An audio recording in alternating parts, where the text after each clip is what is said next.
Sud Radio, le grand matin week-end, 7h-10h, Maxime Liédo. Et Sud Radio, près de chez vous, ce matin se pose la question, est-ce que dans le domaine de l'agriculture, un produit a vraiment été supprimé sans alternative? Daniel Boubel, bonjour. Bonjour. Vous êtes le président Bonjour de l'Union syndicale apicole du Roussillon et notamment sur les alternatives aux néonicotinoïdes en lien avec le rapport de l'INRAE, l'Institut de recherche agronomique publique. Alors tout ça, ça fait beaucoup de noms compliqués. Dans l'ordre, en réalité, commençons par le commencement. Est-ce que vous pouvez nous rappeler l'utilité de ce pesticide? Il y a différentes familles de pesticides, on est d'accord. Il y a les néonicotinoïdes et dans cette famille des néonicotinoïdes, il y avait l'acétamipride. C'est ça? Est-ce que vous pouvez nous rappeler son utilité et dans quelle culture il était utilisé, Daniel Boubel? L'acétamipride, c'est donc un insecticide à large spectre en fait. Il est polyvalent pour toucher les pucerons, les mouches blanches, les cicadelles. Il est appliqué sur les fruits, les pommiers, les poiriers, les agrumes, sur les légumes, tomates, concombres, pommes de terre, sur les grandes cultures, maïs particulièrement, et sur les plantes ornementales. Donc une large utilisation. Voilà. Et il était évidemment large utilisation, mais aussi, on va dire, une large efficacité. Je veux dire, il était très utile pour énormément d'agriculteurs. On est d'accord sur ça ? Tout à fait, et en particulier, on a entendu parler de problèmes sur la betterave, la jaunisse, sur les noisettes, sur les cerises, etc. Donc, il était largement utilisé, oui. Justement, il y a eu un rapport de l'INRAE. L'INRAE, c'est l'Institut de recherche agronomique publique qui confirme, je cite, que les alternatives chimiques et non chimiques existantes à l'usage des néonicotinoïdes. En réalité, on a supprimé l'usage de ce pesticide et réellement sans penser aux conséquences, aux alternatives qu'il pouvait y avoir. J'imagine que vous avez lu ce rapport. Qu'est-ce qu'on doit en retenir? Comment l'avez-vous interprété, Daniel Boubel? Malheureusement, moi je serais vraiment concerné par ces cultures, je ne serais pas rassuré. Je l'ai lu et relu plusieurs fois. D'ailleurs, la conclusion de ce rapport, c'est peu ou pas de solutions alternatives opérationnelles disponibles.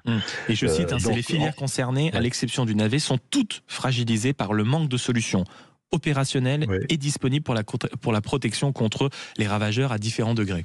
Oui. Et donc, effectivement, c'est toujours en cours de recherche et développement. Alors, ce rapport, il a été fait commandité au mois de mai, premier pré-rapport au mois de septembre. Les gens qui ont travaillé, les 15 chercheurs ou personnes qui ont travaillé sur ce rapport n'ont pas beaucoup le temps. Ils ont fait seulement un point de la bibliographie, des recherches, des situations. Et donc, qu'est-ce qu'on voit comme solution qui émerge quand on le relit? Il faut trouver des gammes de variétés résistantes, voilà. Par exemple pour la betterave. Après, on parle de solutions mécaniques comme des filets sur les cerisiers ou sur les noisettes. Et puis après, on parle de dérogation parce que pas de solution. Par exemple, sur les noisettes, il n'y a pas de solution. Les cerisiers, c'est compliqué aussi. Donc, je pense qu'on est au début de la démarche et qu'on n'est pas prêt à substituer des produits efficaces à ceux qu'on a enlevés.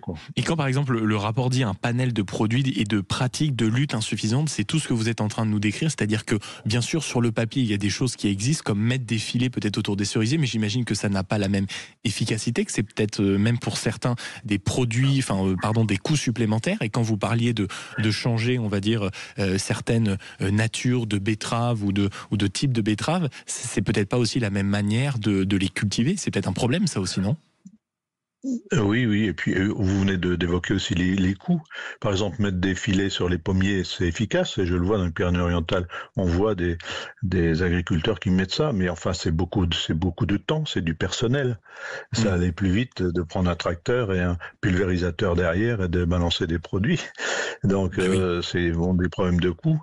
Et puis les auxiliaires, on parle aussi de techniques biocontrôle, mettre des auxiliaires, donc des sortes de ravageurs qui vont se préoccuper du sujet. Et donc c'est du temps, c'est du développement. Et donc il y a un certain nombre d'entreprises qui sont chargées je crois qu'il y a 14 ou 15 entreprises qui font de la recherche.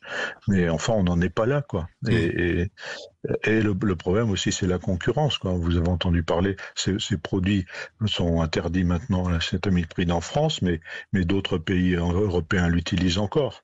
Alors il sera sera retiré du commerce, je crois, c'est en 2027. La société qui le produit, qui s'appelle Nisso Chemical Europe, n'a pas redemandé le renouvellement d'autorisation de la molécule dans l'unité européenne. Et il reste autorisé dans le reste de l'Union, au moins jusqu'en 2033 même. Ouais, mais donc, enfin, moi, ce que je lis, c'est que cette substance va disparaître en Europe en janvier 2027. Oui, c'est ça. Mais progressivement. Après, il y a des stocks, et donc ça continue. Et ça va forcément relancer le débat, et on voit bien surtout à quel point quand les pouvoirs publics interdisent un produit sans penser aux conséquences, mais en réalité, ça met énormément de filières en difficulté. Merci beaucoup, Daniel Boubel, d'avoir été avec nous ce matin, président de l'Union syndicale apicole du Roussillon, d'essayer de nous avoir éclairé, de l'avoir fait quand même avec des mots très concrets, la réalité du terrain que vous vivez en réalité sur les conséquences de l'arrêt de l'acétamipride dont on avait notamment beaucoup parlé au moment de la loi Duplon qui avait le malheur de vouloir le remettre. On voit que forcément sur le terrain, ça a des conséquences concrètes comme on dit. Il est 7h23 sur Sud Radio.